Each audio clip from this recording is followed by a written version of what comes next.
Hello everyone, Michael here, part-time gamer, full-time dad with another too long didn't read guide for World of Warcraft. This time on the block it's going to be the Marksmanship Hunter, so let's get into it.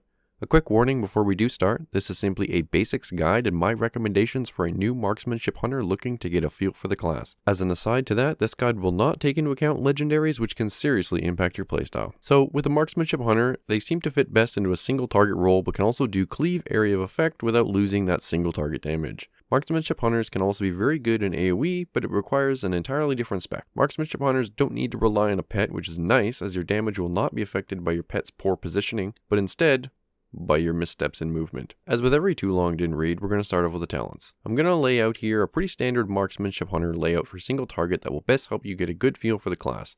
I will also outline AoE talents, but not go into tremendous detail on them. At level 15, you'll want to get Lone Wolf. This removes your pet and gives you a flat damage increase. Super simple. Level 30 should be True Aim, as you will often double up on Arcane and Aim shots. For AoE, it's Lock and Load. Level 45 is going to be up to you, but I suggest you roll with Post Haste. Having Disengage remove a movement impairing effect and give you a jolt of move speed comes in handy. Level 60 as a standard should be Patient Sniper. Explosive shots should be chosen for AoE encounters. However, I would suggest you read the tooltip carefully, as I've missed many explosive shots in my haste to detonate it. Level 75 again is up to you. I find Binding Shot comes in handy when you need to kite adds, so it's pretty good default. For your level 90, Murder of Crows is going to be the best single target DPS gain, but Volley is so close behind, if you cleave one or more targets, it pulls ahead. Therefore, I would say take Volley for ease of use. You just turn it on, you forget about it. Barrage is going to be your best talent for tons of spread out AoE, however. Level 100 will be Trick Shot for the single target gain, and Piercing Shot for the AoE. Now for the stat priorities. Agility is your main stat, and it should be on all of your gear aside from your jewelry. You'll want to prioritize your secondary stats as Mastery, Crit, Haste, then Versatility. Crit, Haste, and Versatility are all pretty equal as far as stat weights are concerned, with Crit being just slightly ahead.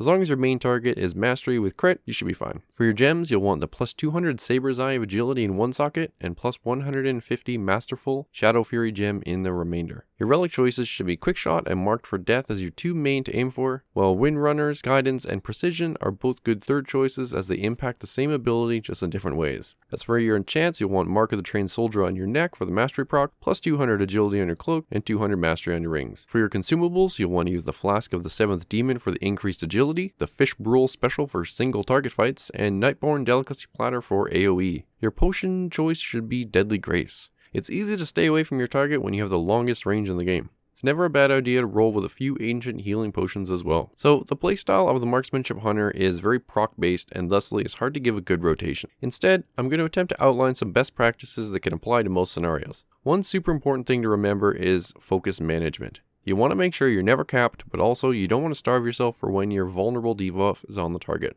I will again aim this at single target with a brief mention of AoE later. So outside of your proc window, you're going to use Arcane Shot to generate focus, and Aim Shot to dump focus, ensuring you cast Wind Burst and Murder of Crows on cooldown. That's of course provided you took Murder of Crows. The only time you delay Murder of Crows is if the boss is hovering around 25%, then hold off until about 20% for the added bonus. So now for the actual proc window. When you get a Hunter's Mark proc, your next Arcane Shot will activate Marked Shot, which then will put a vulnerable debuff on your target, increasing the damage of Piercing and Aim Shot. You'll want to make sure that when you get this proc that you Arcane, then Marked, then 2 more Arcanes, provided you're not focus capped, then at least 2 Aim Shots.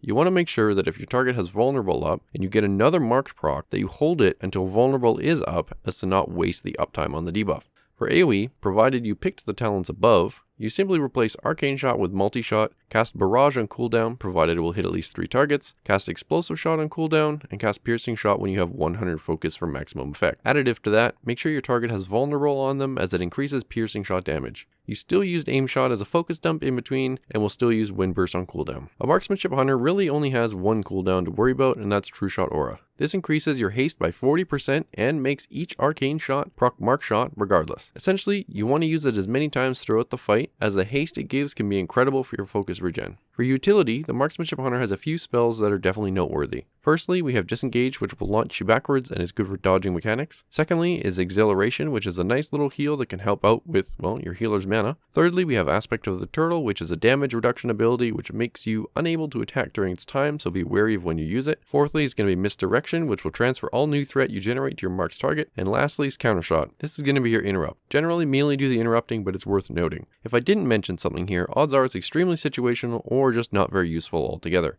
And with that, we reach the end of this too long didn't read guide for the Marksmanship Hunter. If this was at all helpful, consider hitting that like button, maybe leave a comment if you're feeling frisky, get subscribed for more videos like this in the future, and hit me up on Twitter at PTGamer_FTDad. I'd love to hear from you. Thanks for watching, and may your aim be true.